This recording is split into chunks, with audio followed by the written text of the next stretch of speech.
simple too. You're not going to keep that simple. Yeah, well, you're right about it. That's very true. Just testing my audio. Can everybody hear me? Yes, sir. Mr. Shepro. Thank you. Hi, Hey, Mike, how are you? I'm fine.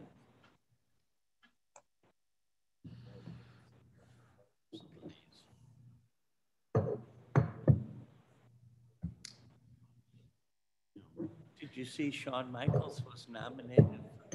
For the Metro thing? Yeah, I think he has an interview on Friday. He and Joe McMahon, a gentleman from Elgin, an attorney, and John Reagan. yeah. Is he a good guy? Oh, yeah. He represented these solar people when we went and got a permit to do it in Burlington. Nice. So they've got some pretty good people to interview then.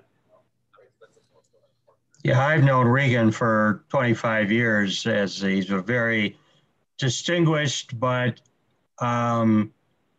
non-egotistical lawyer, which is a pretty rare combination, right?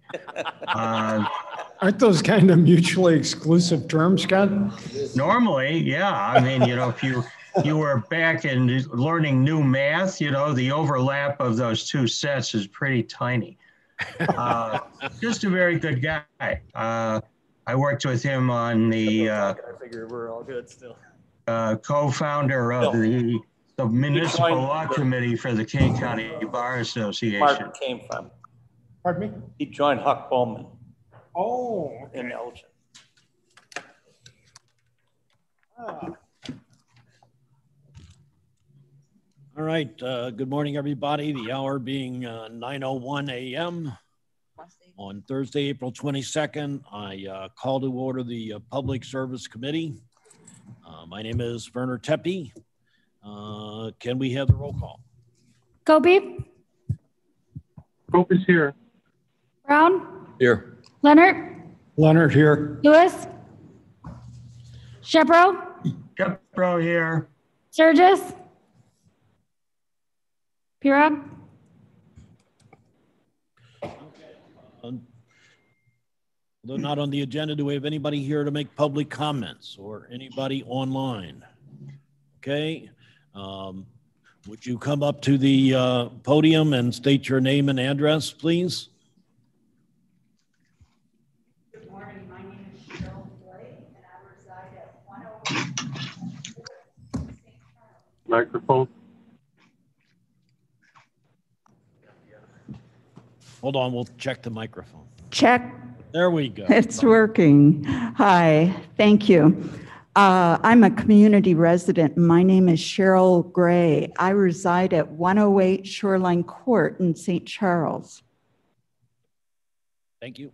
Did you want to make your statement now? I'm sorry, I was following the agenda.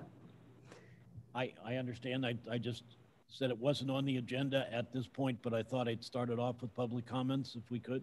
Okay, great. Well, I look forward to hearing more from the county clerk about the education referendum or not the education, but the mental health referenda in Elgin and Dundee that's been overturned recently. And so I'm here, and my statements have to do with his lack of response to the public about this issue. I have reached out to Mr. Cunningham over a series of 5 days to come to Elgin to explain the situation. We just want to know more information as a public. I work in Elgin at the Highland Avenue Church of the Brethren, where I direct the community engagement ministry. And I have invited him to come to a meeting and have not had any response. So I'm coming today because this is a public service committee and I represent that public. The points that I wanted to make, and I'm hopeful of hearing more in discussion during this meeting about this issue, is that The PTEL, which has been referred to by the county clerk, offers guidance for government units prior to submitting ballot applications, but is silent on the issue should the ballot go forward and voters actually vote on it. It gives no authority to county clerks to overturn elections that the voters approved the mental health referendum. On Mr. Cunningham's portion of the Kane County website, there is no legal advice offered by the county clerk's office. It states to refer to your attorneys in writing your referendum. That happened, yet the Kane County Clerk's Office has rendered a judgment after 13,000 voters in both townships of Elgin and Dundee rendered their opinion and sought their voices in democracy, twice as many as the opposition. Townships in DuPage County during the same time frame did not have their referenda overturned, yet used the same language. So those are 3 points that we would like to have responded to the voters in Elgin and Dundee townships. There is growing enthusiasm for litigation with the county, and we would hope to avoid that. Any questions? Thank you, Ms. Gray. And did you wish to speak? Yes, sir. Okay. Can you please come forward, state your. Wasn't signed up, but it appears he may be online looking to speak. Okay. Thank you. Yes, sir. State your name and address. My name is Mark Avalar. I live at 2073 Peachtree Lane in Algonquin, Illinois, and I am a resident of Dundee Township. I am also here concerning the news of the 708 Mental Health Board. I live in Dundee. I voted for the referendum on March 17th of 2020. I will advise that the lady before me spoke about talking litigation. There actually last night, the Township Board approved pursuing litigation against the Kane County Clerk for his decision, which was done not unilaterally, but with the advice of the state's attorney. I bring this to your attention, first off, because I live in Chris Kios's district, and he was on chat, advised us to come here and discuss this with you because of the Public Service Committee's oversight of the county clerk's office. Well, one thing that I want the truth to get out, the whole truth, is that this was not a unilateral, this was not a willy-nilly decision by the county clerk. He pursued the legal advice, he had the legal advice of the state's attorney, and now he made his decision. And he was advised to do what the state's attorney told him, which happened to be a person of another party. So I'm tired, don't want to hear the partisanship nonsense about voter suppression against the will, because I did vote for the referendum. I am impacted directly by mental health issues for my loved ones. But I want it to be legal and I want it to be right. Dundee Township's assessor, Michael Belak, was very clear about the PTEL language. In a published report, he stated that people voted for something they were not fully informed about. PTEL law covers that and specifically requires ballot language that estimates what it would cost a taxpayer who owns a home in the taxing district. The people were not correctly informed. End of story. The referendum will have to be voted on again to hope to levy a tax. So I bring this to you and I ask, because I said this to the Township Board last night in comments, that litigation is not the answer. Maybe mediation, maybe arbitration, but not litigation. But last night, the township did approve on a 3-1-1 vote of the Township Board, and it's a lame duck Township Board that will change 2 members next month. So as you discussed the county clerk's actions, I informed the committee, in case you were not aware, that legal action was approved last night. And I know nothing has been filed, but certainly you need to know this going into this discussion because there is pending litigation. So if that's to require you to take this in executive session, then I just want to make sure you're fully informed. If you have any questions, but as I am a resident of the township, and if you have questions, I'll be happy to answer what I can tell you. Thank you, Mr. Avalar. I understand a Paul Setzi is online with a question. Mr. Setzi? Hi, my name is Paul Setz. I'm a resident of Sleepy Hollow. First of all, I mean, all this talk about PTEL, PTEL doesn't actually apply in this case because this is a direct referendum, not an extension. So my question is, what statutory authority does the Kane County Clerk have to disallow the results of an election he certified? That's what I would like answered. I mean, you can rely on the state's attorney's office, you know, saying that, yeah, it doesn't conform to PTEL, but that's not the whole story here. So, you know, I'd just like the answer to that question. What's the statutory authority here? Okay, thank you, Mr. Setz. Any other comments? Okay, unfortunately, at this point, we need to move on. Committee Chair Surges here. Yes, sir. Mr. Tepe, I just wanted to point out a couple of items. I did receive, as did all of our fellow commissioners, several emails yesterday regarding this issue. And I tried to respond to each of them with the same answer, that I don't know where the clerk's authority comes in when the state's attorney's office steps in and gives directive. And in listening to the folks that have spoken this morning, some of them are directing this directly at the clerk's office, while others seem to understand the clerk's office worked at the discretion of the state's attorney. And I did reach out to State's Attorney Mosser a week ago when I found out about this, you know, kind of asking, can we get a timeline on this, or how this works, or something like that? Because I'm just as confused as everybody else is. But I don't want to be throwing the clerk's office under the bus if their hands are tied because this was a state attorney ruling. And so I'm just trying to be as educated as I can be on this. And I don't have any answers either. And I just wanted to make sure that, I mean, if there's other commissioners that understand this better than me, you know, I wish they would speak up. But right now, I am trying to gather as much information as I can. And it sounds like everybody else is as well. So, and I just wanted to just voice that. Mr. Chairman, Shepro. Yes, sir, Mr. Shepro.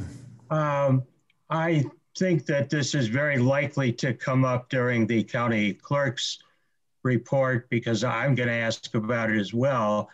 But actually, one of the speakers, Mr. Avalar, I think gave a pretty good and balanced statement about what the law is. But I suspect that the county clerk may be prepared to respond to that. And in any case, we will certainly, I think, discuss the questions that have been raised. I think it's very important that we all understand it. I also think that it's extremely important that this be done and kept as a sensitive matter. I was personally very involved in the successful voting on the mental health referendum in Elgin, and have my own feelings on this. And I think we will be talking about this in another part of the meeting also. So let's proceed, and then we can see what happens when we get all done with the meeting. Financial reports. I'm sorry, what? You need to approve the minutes. Oh, minutes? Sorry, yes. Need a motion to approve the minutes. Approve the minutes. Mr. Shepro motions. Leonard seconds. Leonard seconds. Any discussion? Let's do a roll call, please. Brown, Yes. Leonard, Leonard, yes. Lewis, Lewis, yes. Shepro, Shepro, yes. Sturgis, Sturgis, yes. Gopi, Opie, yes.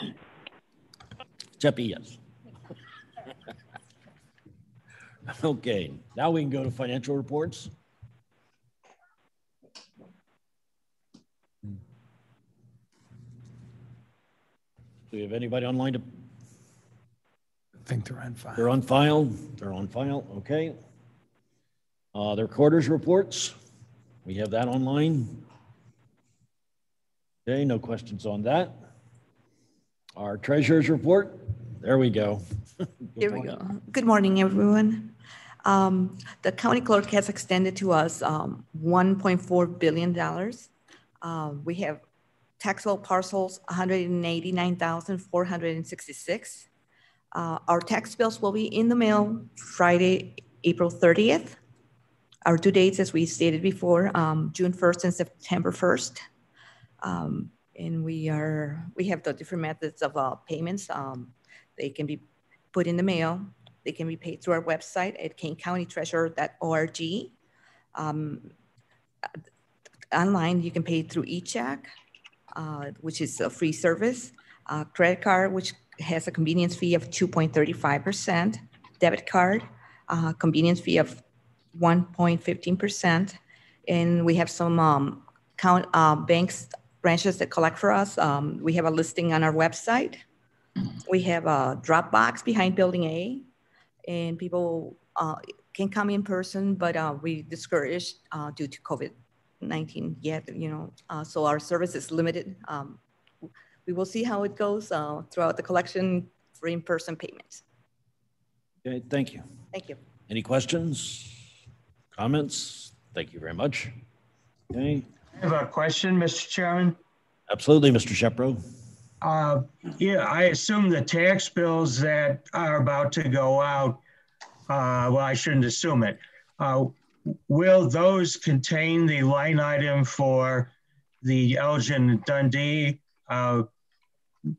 levies for the mental health boards, or will they be not included per the state's attorney's advice?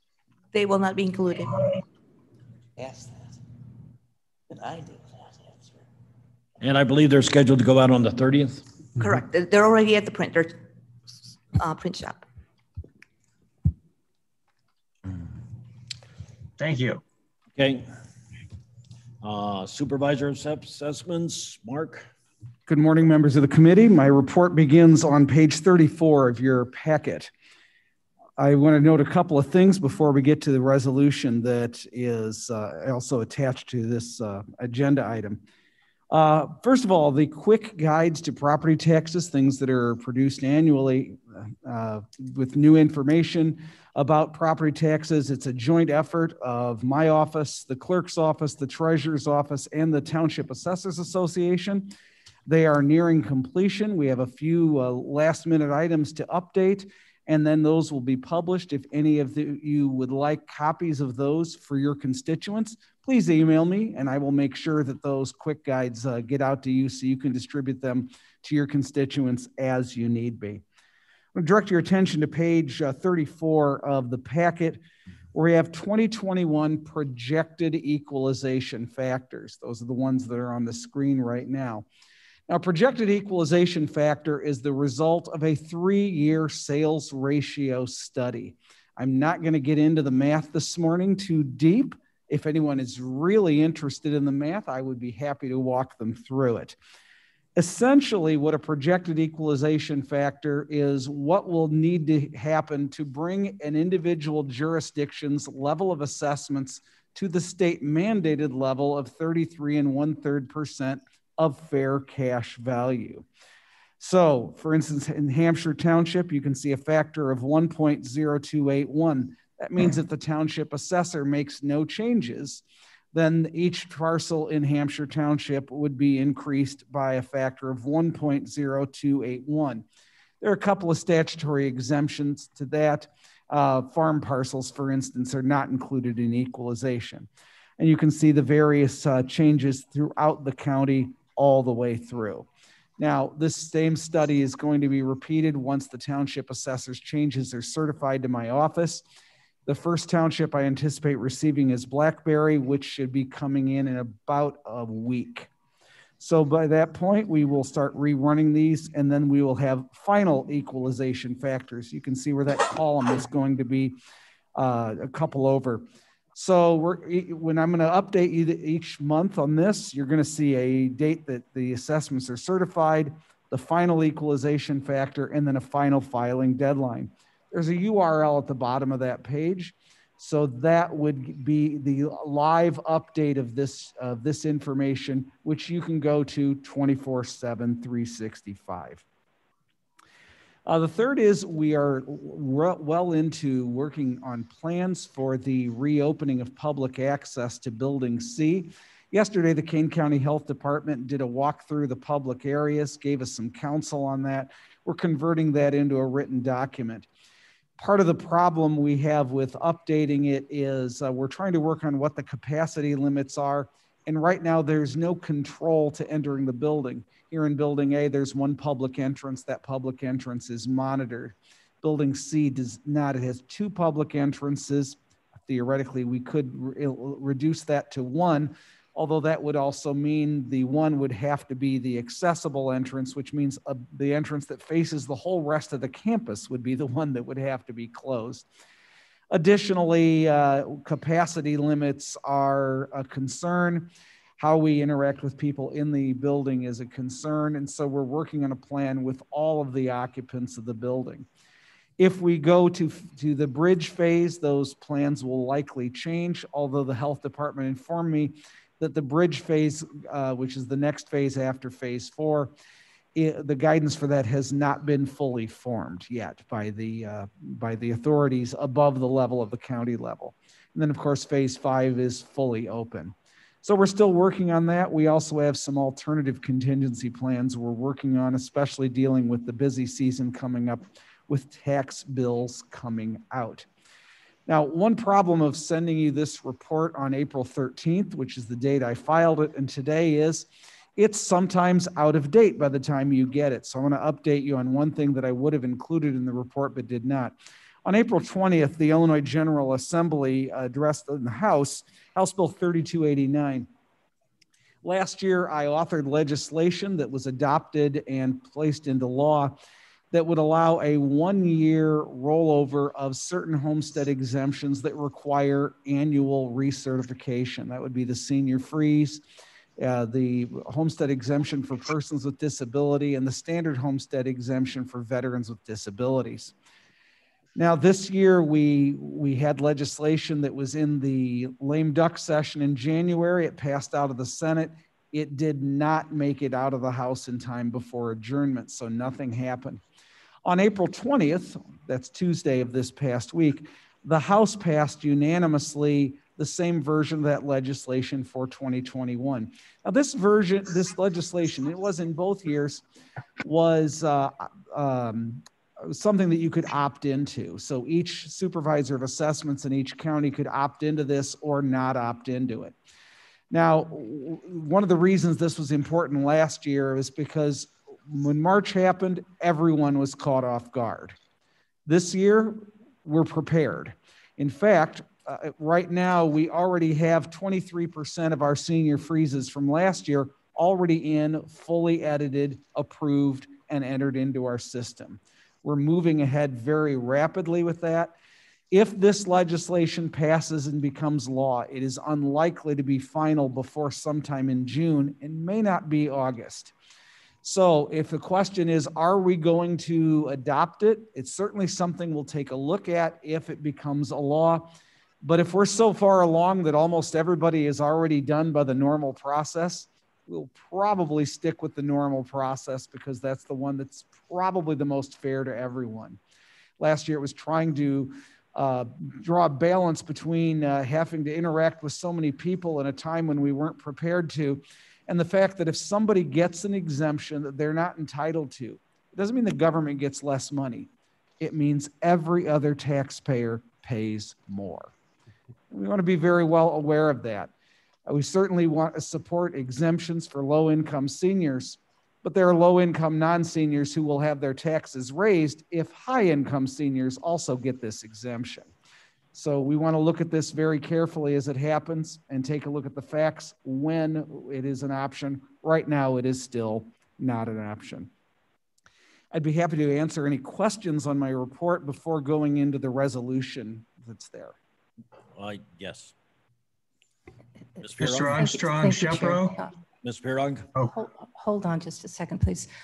Mark, for clarification, I was reading that there's going to be an increase in income for the senior tax freeze up from $65,000 to $75,000. Is that the bill that you're speaking about? It is not. That's a separate bill that has not completely cleared the General Assembly, although it very well still might. There are bills like that proposed every year. Once in a while, they do pass. So what that bill would do, that is the one that's gotten the most traction, would increase the threshold of household income from $65,000 to $75,000 in the 2021 taxable year for Cook County and in the 2022 taxable year for all other counties. The reason for that, and my association has strongly supported those kinds of time delays, is that by the time the General Assembly gets through something and the governor signs it in a normal year, it's already August. And at that time, we would then need to redo a mailing at the cost of many, many thousands of dollars and actually jeopardize the timeliness of the tax cycle. So it's a case of you need this information back in February when you're developing your forms and procedures for a year. So that would happen next year if it were to happen as written. Now, as I mentioned earlier, this would certainly expand the eligibility for that exemption. Mind you, that also means tax rates will increase to cover that loss of taxable value. So while some people will pay more, others will pay less. Think of the tax levy like a balloon. If you press in it on one side, the air's got to go somewhere, and eventually it all ends up getting paid. And so it's not an overall thing where you can give tax exemptions out and have no consequences. There's always consequences, and that's the consequence for this specific one. Does that answer your question? Thank you very much so. You're welcome. Mr. Shepro? That's all right. I'll pass. Okay. Mr. Armstrong, with everything that's going on with the building, with the difficulties that you're having, do you have a projected open date? We do not at this time. Yesterday actually led us to think we may be looking more cautious than we are in being aggressive in opening up. Certainly when we get the health department going through and looking at what needs to be done, there are some issues that we have. The main issue is we have no real single point where we have any control over how many people are in the building. Typically, when it comes to, say, time when tax bill comes in, we would have 40, 50 senior citizens standing outside our window in close proximity. We need a way to control that at the building's entrance point, not have something where they get in, go to the third floor and say, sorry, you have to leave now because you're the one that's too many. Okay, well, keep us surprised. I absolutely will. And then you have a resolution? I do. The resolution starts on page number 36 of your packet. This is an annual resolution. It uses a word emergency in it. It's an emergency only in the sense that the tax code calls it that. Every county gets 3 members of a county board of review, which hears assessment complaints and acts on them. Counties are allowed to appoint additional members if the county board declares an assessment emergency. Now, every county gets 3 members, whether they have 5,000 people living in the county or 500,000 people in the county. So every year, this resolution comes before the county board. I only bring it to this kind of detail because some of you are looking at this for the first time and are wondering what this is. So what this does is it declares that emergency, which then authorizes the county board chairman to appoint additional members who have to have the same qualifications as the existing members. So they have to have experience, in the profession, and they have to have passed a state exam, which has a failure rate of well over 50%. Okay. I need a motion. Leonard, so moves. Mr. Leonard. Shepro seconds. Mr. Shepro seconds. Any discussion? Question for the supervisor. Does this specify, doesn't look like it does, the number of additional appointments? It does not. It's there is no provision in the property tax code to limit it. Although as a practical matter, the budget you have given limits it, but the budget here is on a per diem basis. It simply gives an authorization to the presiding officer of the county board.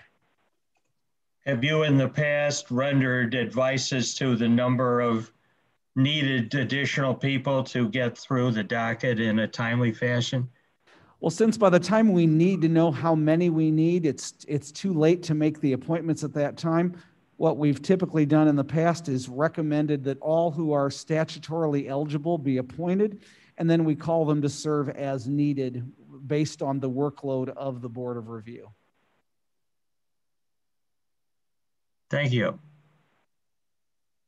Okay, thank you. Oh. Mr. Chairman, I wanted to ask you a question, Mr. Armstrong. The $32,500 that you have budgeted, will that be adequate? Has it been adequate in the past? In fact, we've lowered it because it has been adequate. We've been trending downward on assessment complaints. Our peak was in 2011. We had 5,480. We had a little over 1,000 last year. That's been pretty constant in a non-general assessment year. And we're under 1% for actual assessment complaints in the parcels. You might compare that to a certain county to the east of us, which has about a 33% assessment complaint rate. So it gives you an idea of the workload that we have. But the nice thing about this system is we're not paying them unless we need them. Excellent. Thank you. Okay. Any other questions? Okay, could be a roll call. Brown, Yes. Leonard, Leonard, yes. Lewis, Lewis, yes. Shepro, Shepro, yes. Sturgis, Sorry, Surgis, yes. Kobe, Yes. Happy. Steffi, yes. Regional Office of Education? Nobody online? Morning, everybody. I'll be There we go. brief today.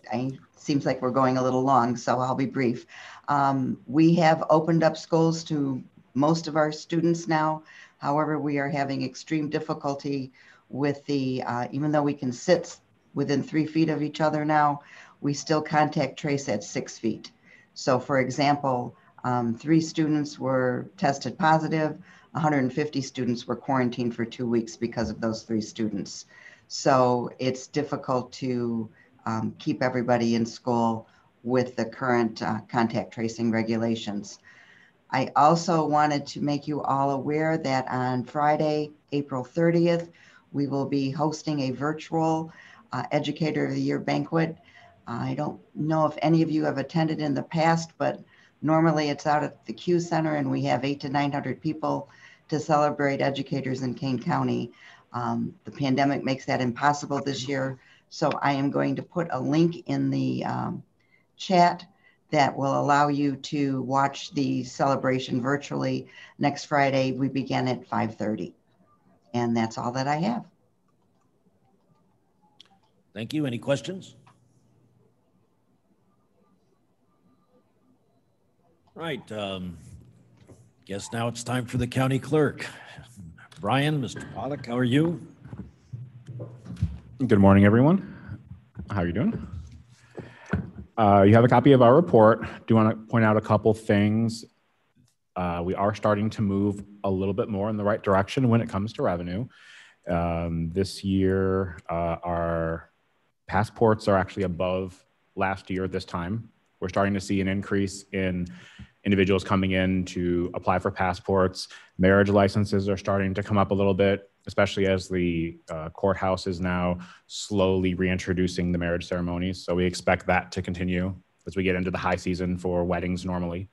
So those numbers will rebound. We're only about 30-some thousand off of last year at this point, so to date. And if you remember, March of last year is when things started to go downhill. So the first 3 months of last year, or 4 months, were good, and we're almost at that point. So we're looking forward to an increase in revenue for the rest of the year. We are finally just about passed, I shouldn't say, the canvass was done on Tuesday for the consolidated election. We've made it through that 3 elections within a few months period. And we're talking last summer that we wouldn't get out of this until about May. So we're at that point. We get a little bit of a breather before the March primary next year. The clerk's office is assisting with Madam Chair and the county board on redistricting. We appreciate the opportunity to assist in any way possible. Mr. Cunningham has pledged his support in any way possible with the redistricting efforts, and we look forward to assisting the board in their duties to do that. Want to thank the health department for helping to get our staff vaccinated. We appreciate that. I know all of the departments here have been asking, and it was a supply issue. And once that started to work its way out, we were able to do that. So you will see I guess you can call it a reopening announcement coming up very soon. Our office has been open the entire time, but since March of last year, we were seeing the public by appointment only, and you'll see something very soon about moving beyond the appointment stage and having the office open in a more regular function. So that's pretty much it on this report. So any questions on the report? Okay. Question not on the report. Brian Conchepro, could you perhaps explain a little more about what happened with the 708 referendum and levy, and perhaps answer some of the questions that were posed by board members and some audience members? Mr. Shepard, I think you'll find we'll cover that later in the meeting. All right, but not executive session? We will go into executive session. May I ask the basis for going into executive session? Pending legal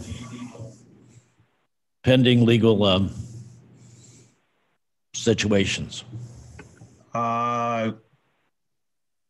Is there a pending lawsuit?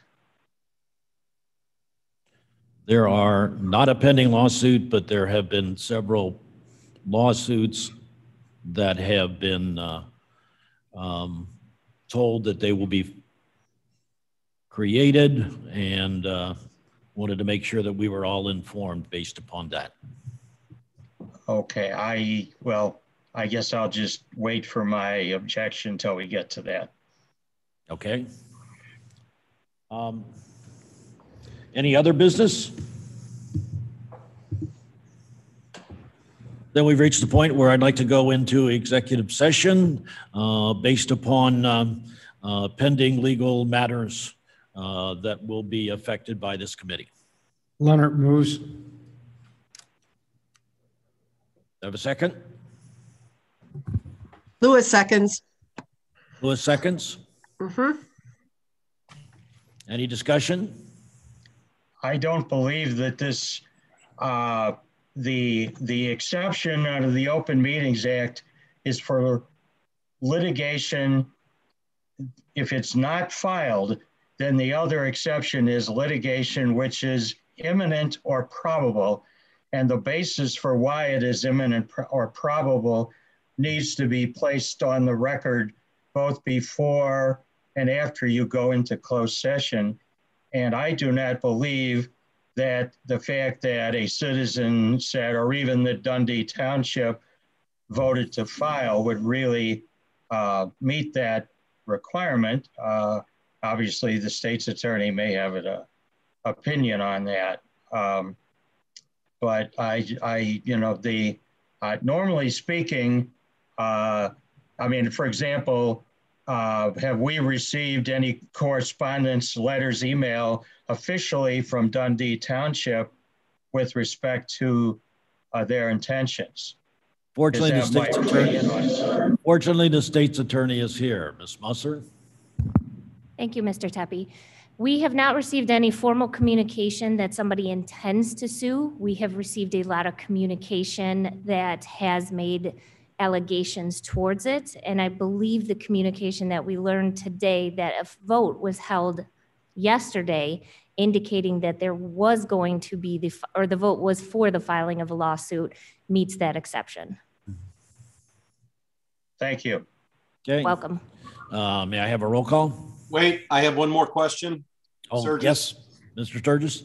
Ms. Mosser, can you, hi, Jamie, can you help me understand if is the clerk's office a countywide office, and if their lawsuit was going to be discussed at the clerk's office, does that get discussed by the county board, or is that a separate entity? Like, I'm just confused on that a little bit. So they are a countywide office, and John Cunningham is an elected official, so that if there's a lawsuit filed against his office, then the state's attorney's office would be the attorney for them. And this is something that, because it is a countywide office, can be discussed in this matter. Perfect. Okay. Does that get discussed by the county board, or is that a separate entity? Yeah, that was my question, but it sounds like she answered that. So because this is pending litigation for a countywide office that is ultimately going to affect the county board, as any pending litigation against any county office would, it can be discussed by the county board. I will give you an example. Anytime the sheriff's department is sued because of an allegation made by an inmate, you're aware that that's matters that we have to bring before the county board for any type of litigation or resolution of that litigation. Did that answer your question? I have a question for Musser. I'd say it's Attorney Musser. Would that apply if only injunctive relief is requested? In other words, the county board does not normally ever approve or disapprove the tax bills that are being sent out. That would seem to be clearly a function that is solely in the hands of the county clerk. In this case, just assuming, I mean, if the county board were to say, no, Mr. Cunningham, we want that line item included on the tax bill, we don't have the authority to do that, I believe. Is that correct? Yes, that's correct. Did you want me to expound on that? I think it might be helpful to some board members who are trying to understand what the scope of the board's authority is to look into this question. So the board itself cannot order Mr. Cunningham to do anything in regards to this. I believe the reason for the request to go into executive session deals with the request for communication from the clerk's office that then could directly affect any possible pending litigation that could happen. That's my understanding of what we're discussing now. My concern, Mr. Chairman, is that if we go into closed session, the members of the public that have quite legitimately, I think, come to the board asking questions won't have the benefit of any discussion. I think many of the questions they asked do not need to be reviewed in closed session. They are straightforward answers that I think would come from an open session discussion. Well, that may be the case, Mr. Shepro, but it is not our position to answer those with any degree of authority. Those questions need to be addressed to the county clerk for immediate answer. We do not have any authority over him as to what to do. Oh, well, all right. Why don't we call the question? Please call the question. Yes, I'm sorry. Do a roll call. Brown? Yes. Leonard, Leonard, yes. Lewis, Lewis, yes. Shepro, No. Sturgis, Sturgis, yes. Gopi, No. Opie. Tepe. Yes. Okay, I'm sure there will be a slight delay while we go into executive session, and then we'll come out of it. I've asked Mr. Emerson to be here from the clerk's office to explain situations. Brian, probably be helpful if you stayed also. Mr. Chairman. Hello, everybody online.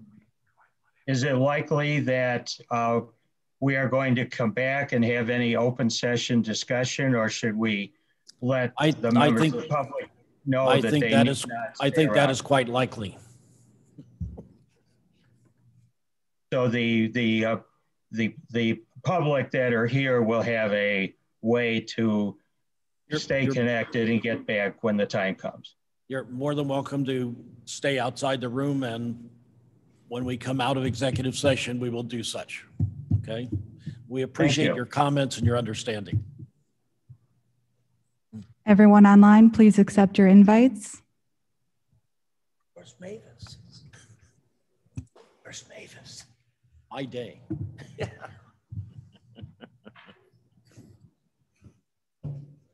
Oh, Mavis. Okay. She doesn't care about this. Yep.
Mr. Chairman, we are back in open session.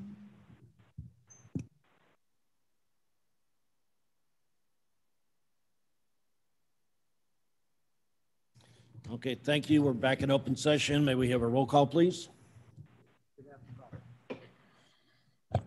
Brown, Here.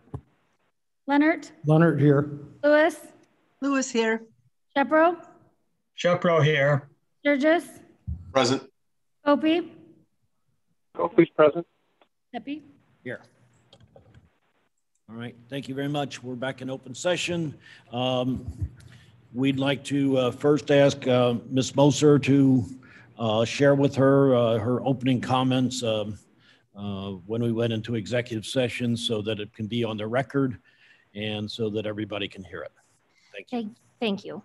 The matter that we have in regards to the mental health referendums that were voted on in Dundee Township and Elgin Township in March of 2020 were language that was placed at the advice by the attorneys for those townships. When that is given to Mr. Cunningham's office to be placed on the ballot, it is not the job of Mr. Cunningham's office to give any type of legal advice that those are invalid or in any way defective. The townships obviously have the ability to speak with Mr. Cunningham about that, and then Mr. Cunningham, who can contact the state's attorney's office, as we are their attorney, could then have given an advisory opinion in regards to the language. Unfortunately, that wasn't done. I am positive that Mr. Cunningham's office, and I know that my office, are very concerned with mental health issues. And any time that we can get funding for mental health services, we would advance that. I have known Chairman Prague a very long time, and I also know that she is very wanting of services and the proper funding for these services throughout the entirety of the county. So our hearts go out to the townships in regards to this issue. However, the legal issue that we have now is whether or not Mr. Cunningham's office can legally put these tax levies on the tax bills that would then require our citizens who own homes to pay those taxes. It is based on our research of the statute as well as the case law, and specifically this PTEL statute, which is the Illinois Property Tax Extension Limitation Law, along with a case, which is Hampshire Township Road District versus Cunningham, that was decided in June of 2016, that it would be unlawful for Mr. Cunningham to place this on the property tax bills. That is the advice that was provided, and that is the decision that then was made by Mr. Cunningham not to extend a levy that he knew, based on our legal advice, to be against what our laws require. Okay. Thank you. And Madam Chair, if you'd like to share with us some of your ideas. Pending the outcome of the potential lawsuit against the 708 referendum that was initiated by and voted upon by Elgin Township and Dundee Township, they've reached out and funded this because it was a great need in those two townships.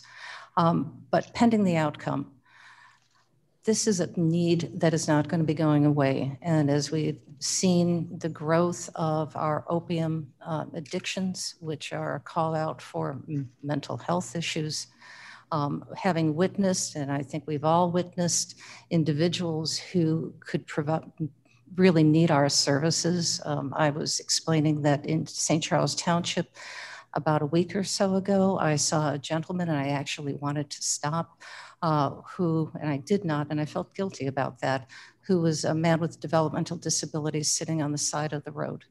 I knew he needed help.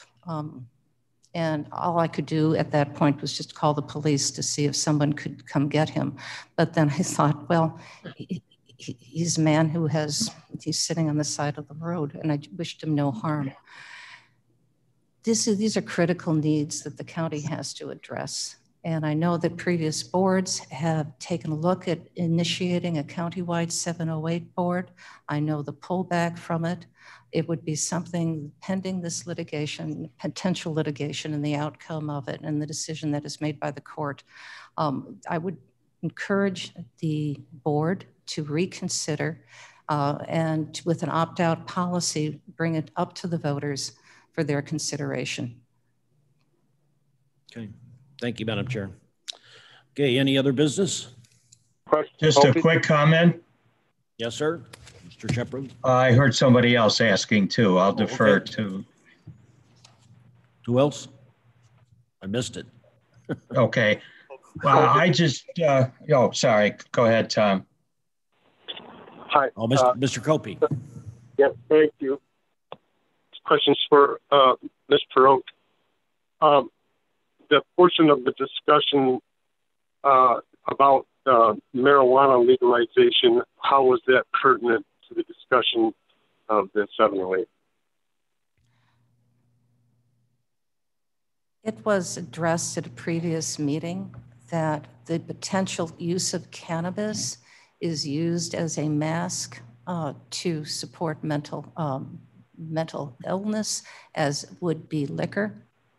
And what we are seeing is that the inappropriate use, especially by our youth, of marijuana has decreased in Kane County. What has dramatically increased is opioids because it's cheap and it's accessible. So this is something I think that we need to take a look at and support so that we do not have any kind of opportunity for our young people to get addicted to a highly addictive drug. I have known people in my own canvassing that have been given fentanyl that has been put inside of a black market marijuana cigarette, which is why I've always supported the legalization of marijuana so that you can buy it, a healthy product. And state law has also agreed with that. So that's my opinion on that, Mr. Copey. Thank you. Just so I understand, you do not believe that marijuana is a gateway drug to extreme drug abuse, and that the fact that it's legalized is not being used anymore. That's what I understand. Mr. Chair, Gum. Okay. Mr. Shepard. Yes. I wanted to say that it is, I think, beyond any dispute that Elgin and Dundee are not the only townships where there are people in need of assistance. And even though the next primary is not until March, I think it would be appropriate for whatever committee is charged with such question, and maybe it is this committee, I think should consider strongly whether or not we want to revisit the question of a countywide referendum. Thank you. Well noted. Any other comments? Okay. Can I have a motion to place the reports on file? Leonard moves. I'll second. And also on the agenda, are there any more public comments? Oh yeah, we need to vote on the motion. Sorry. Call the question. Brown? Yes. Leonard? Leonard, yes. Lewis? Shepro? Lewis, yes, sorry. Thank you. Shepro, yes. Sturgis? Sturgis, yes. Opie? Opie, yes. Happy. Yes. Okay. Are there any more public comments? Okay, please. Motion to adjourn. Yeah. Hold on. Oh, no motion yet.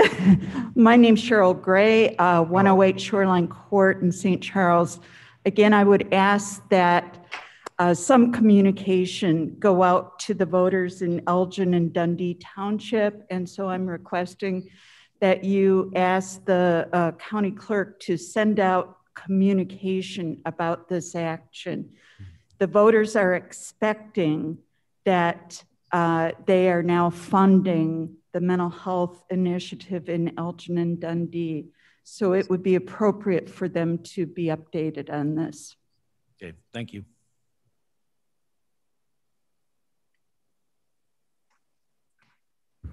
Mark Avalar, 2073 Peachtree Lane, Algonquin, Illinois, resident of Dundee Township. I know I addressed the committee earlier, but Mr. Chairman, as information was learned, we also know that from the treasurer's report earlier in this meeting that the first installment tax bills have already gone to the printer. So no matter what way any litigation would go, it's not going to impact the June 1st deadline.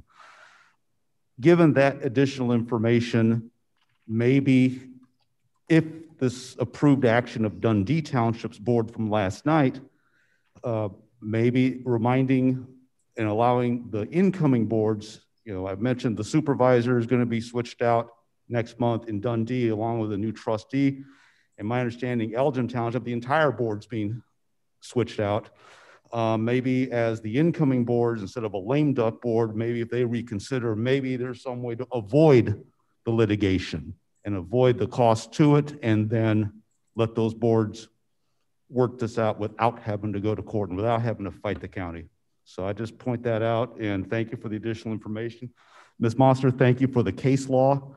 Some of the folks in Dundee whom I work with, I will definitely share that, and hopefully we can all cooperatively get the word out, as the previous lady said. Thank you. Thank you. Okay, motion to adjourn? Leonard moves. Leonard moves. Jeffro seconds. Jeffro seconds. Voice vote? Yes. Yes. Okay, thank you all for the indulgence. All right. Went as well as it could have.